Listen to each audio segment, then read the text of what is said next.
plan on doing a bit of touring this year, so I thought I'd treat myself to a Garmin Zumo XT, and before I use it I thought I'd open it up, show you guys what's in the box, and run through a bit of the initial setup. So when you open it up, you've got the Garmin itself, probably unsurprisingly, so I'll just put that to one side for now. And then under here, you've got all the normal paperwork, installation instructions, that kind of thing. With the UK version and the European versions, you do get car accessories with it, so you've got the 12-volt charger and also a windscreen mount. I'm pretty sure with the US version you don't get this, but you do with the UK one. You get the charging cable too, which is actually mini USB, so a little bit of an older style. It uses RAM mounts with Garmin branded on there. This is the U-bolt for the handlebars and it seems pretty good quality. These are all the leads to connect to the battery so you can have the Garmin charging while you're riding. You do actually get the little adapters there as well, which is nice to connect it straight to the battery.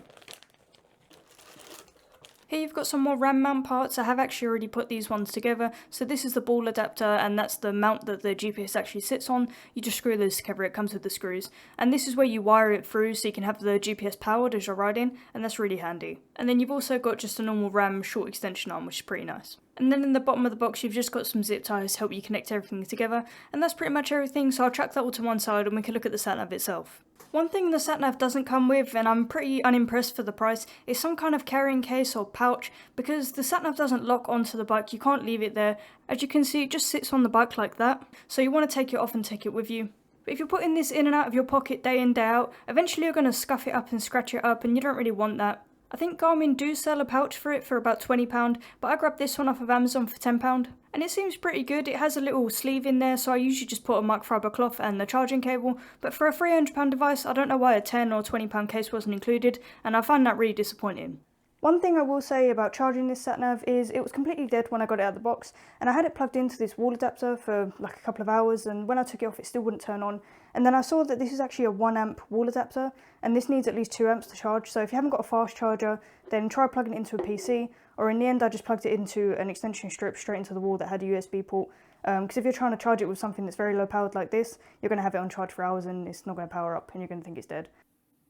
So looking at the Garmin itself, once you've peeled off the sticker, which is probably one of the most fun things you can do, you just switch it on. I've actually already run through the setup of this one, so I'll show you what it looks like.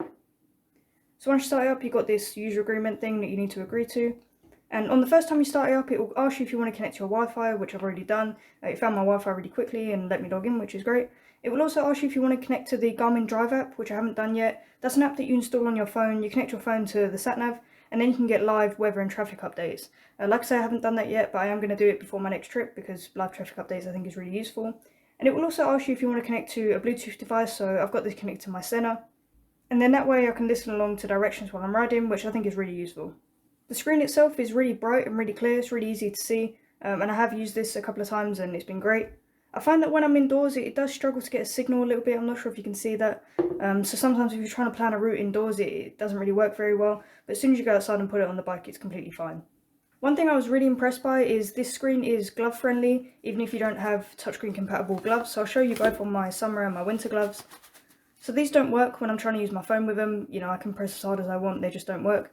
But on the Satnav you can see that I can click between things really easily, and the buttons work fine, the swipe works fine, which I think is really great. If you're just trying to click something as you're riding, without having to take your gloves off, this is perfect. And I'll also show you on my winter gloves, these also don't have the touchscreen compatible pads on the fingers, but I'll show you that they still work. So it's a little bit more difficult, you kind of have to use the pad of your finger rather than using the glove. But you can definitely still touch the buttons with this. They are a little bit more clunky, but it definitely does still work, which is great. The screen has a little bit of glare to it. I don't know if you guys can really see it on camera, you probably can.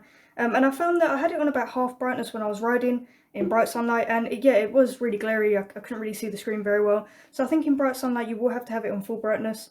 It's fine, you can still see where you're going, but it's just a little bit annoying. So yeah, it definitely has a bit of a glare to the screen.